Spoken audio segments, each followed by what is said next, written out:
Okay, it looks totally different out here now. Last time I was out here, all this was grown up with this green, lush vegetation that was leaning into the trail. And as you walked, you had like stuff brushing your legs. And now it's just, it was an intense controlled burn here. I can still smell it. It's very recent. I almost was not sure I was in the right place for a little bit because of how different it looks. So I'm out here hiking in the Uwharrie National Forest in preparation for my Appalachian Trail through hike coming up in a couple of months, 6 weeks. I'm realizing how out of shape I've gotten. So, kind of backstory, I changed jobs and I've been working somewhere where I'm sitting all day. There's no moving around, and I've realized how much of an impact that can have on everything when you're just sitting for just about 8 hours a day. I started training in earnest in December, and then I got COVID, which sucked. That completely set me back quite a bit because I had the COVIDs, didn't do anything, and then still lingering after that, I had costochondritis, which is an inflammation in the chest, so which made coughing, sneezing, and heavy breathing very painful. Anytime I expanded my rib cage, it would hurt pretty bad. And I still have it, just lingering though. It hasn't really bothered me at all so far today, but it's just something that I can kind of tell is still there, so I'm still worried about that. And then I fell off a ladder and sprained my wrist also. That hasn't really been bothering me for using trekking poles, which I was worried about, thankfully, but it's still not healed. It's still pretty sore. It just doesn't bother it hiking. And so I'm just out here, and I'm pretty tired. So I've just got to train hard for over the upcoming 6 weeks. I'll probably leave work 2 weeks before I leave to hike, and I will use that 2 weeks to do a lot of hiking. I'm hoping in those 2 weeks I'll still have some other obligations. I won't be able to just have a free 2 weeks. But I'd like to do the Art Lobe Trail, which is pretty difficult, and maybe like a 5-6 day long hike in addition to that.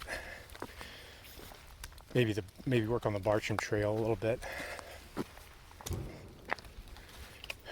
So this place isn't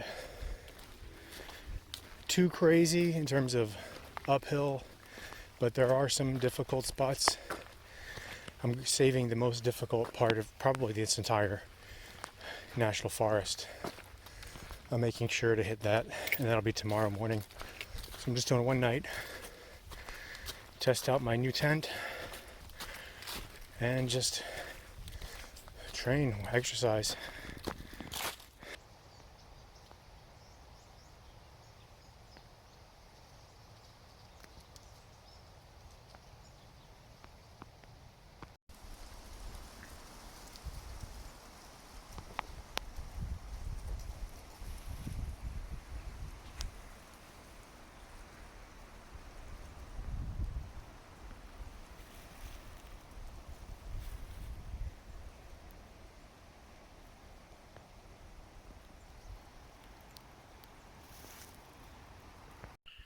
I'm all packed up.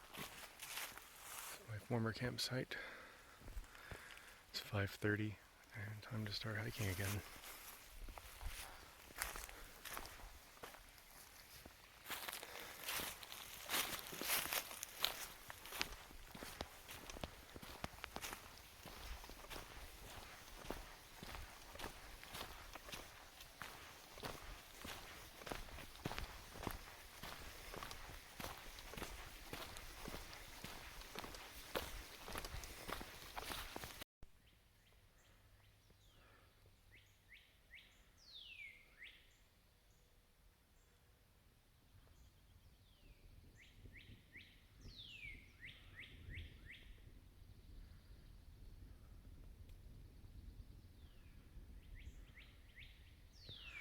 I don't know if you can tell, but there's a cardinal to my right of the trail and one to the left of the trail, and they're just calling each other.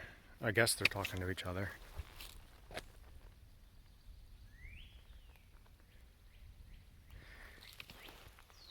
It's kind of cool. I don't know what they're saying. It could be claiming the territory, or who knows. It's just kind of interesting. So I'm getting pretty close to Lick Mountain. You can't really see anything because I have my headlamp on the lowest setting because it's getting lighter, and I just have it on so I can hit the reflective blazes. I like these trails with reflective blazes because you can really see if you have your light on, and even on the lowest setting I can see them. Really helps with hiking in the dark. So I'm going to be going downhill here, steep downhill, meeting a stream, and then I'll be going up Lick Mountain, which is only an 800-foot mountain, but it's, from what I remember, it's just super steep. It's almost just straight up, like really just straight up. So we'll see, and there should be enough light by the time I get there. Then I shouldn't have to worry about it. But also, I think the thunderstorm's getting closer, so I was going to push ahead anyway, so I'm not having to go up on all this rock in the rain. Just heard a Louisiana water thrush, which is a bird I've never even heard of, but I guess it comes up here during breeding season. Hangs out by, it said, bubbling brooks, so I'm in the right place. But it moved on, and I'm getting ready to cross this and head up Lick Mountain.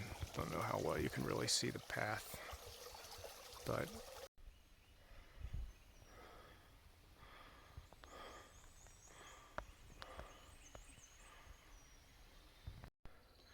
well, this is the view from the top of Lick Mountain. Not much of a view. That was not nearly as hard as I remembered, and it's probably because I knew it was coming. It really wasn't that long of a climb, but I think just when I encountered it the first time, I really didn't know. I was just hiking. I hadn't looked at topo maps or anything. So there's a fire. There's a little camp spot here. Be a cool place to camp, but there's more of a view than last time when there's leaves on everything and you just don't see anything. I'm going to take a little break here. Well, a couple of things. I was wrong about that being Lick Mountain. I read the map wrong before. I'm coming down Lick Mountain now. And that climb was pretty hard. That was a long uphill. And I don't remember that climb at all. I guess the other one stuck in my head because of the rocks and the crazy blazing. So I feel good. I always think it's interesting, or it's funny how like you're going up a hill, steep hill, and your heart's racing and your legs are burning. You think you're gonna die, and then you get to the top and it flattens out, and then it's just, you're cruising, and then almost immediately you feel great. Not just better, like, oh, I've overcome my heavy breathing, but I just feel like you just feel good. I don't know.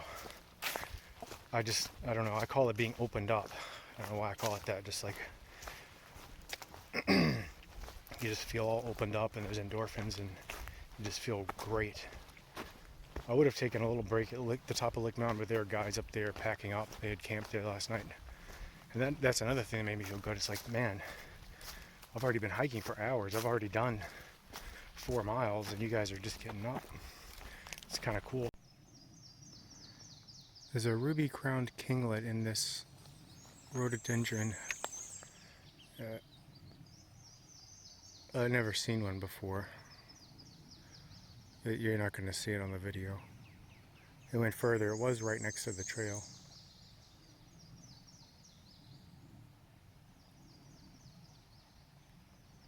But it's a cute little bird. It's got a nice song.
Well, I'm almost at the end. I'm back in Mordor where the burn was. And overall, this is a successful little 2-day excursion. One gear change I'm seriously considering now, though, is so I have a Nemo foam pad to sleep on, and I cut it down to 6 panels so that it would fit in the back panel, the back mesh pockets of this Gossamer Gear Mariposa 60 that I have. And 6 panels is more than enough. You don't really need padding under your foot. So the thing is, it feels, I mean, it's kind of thick, and it kind of feels like it messes with the weight distribution. It kind of pushes the bag away from me. And last night I was sleeping, so I like to sleep on my side. So I bought a pillow, a camping pillow, but it's still not thick enough so that when I was on my side, my head under the pillow was still leaning over. So I ended up taking the pad, folding up sections of it, putting the pillow on top of that so that I have a good pillow height for when I'm on my side. And that meant that there wasn't much pad underneath me, actually. From my hips down, there was no pad.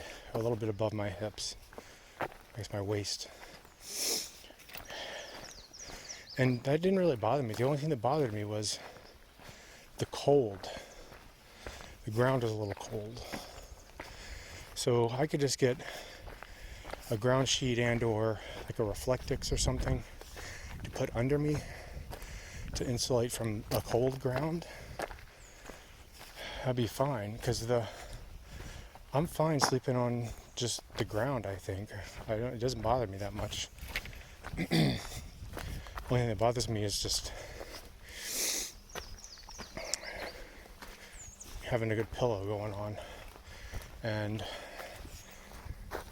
like my mattress is pretty hard that I sleep on at home. So I think my next time I camp, I'm going to forgo this pad. I have the other sections that I cut off, and I might bring those just to have enough to have a raised platform under my head, and then I'll just sleep straight on the ground. The only thing you have to worry about is roots and rocks, just finding a place that's relatively clear of that, or just sleep on leaves or something. But that would be the gear change.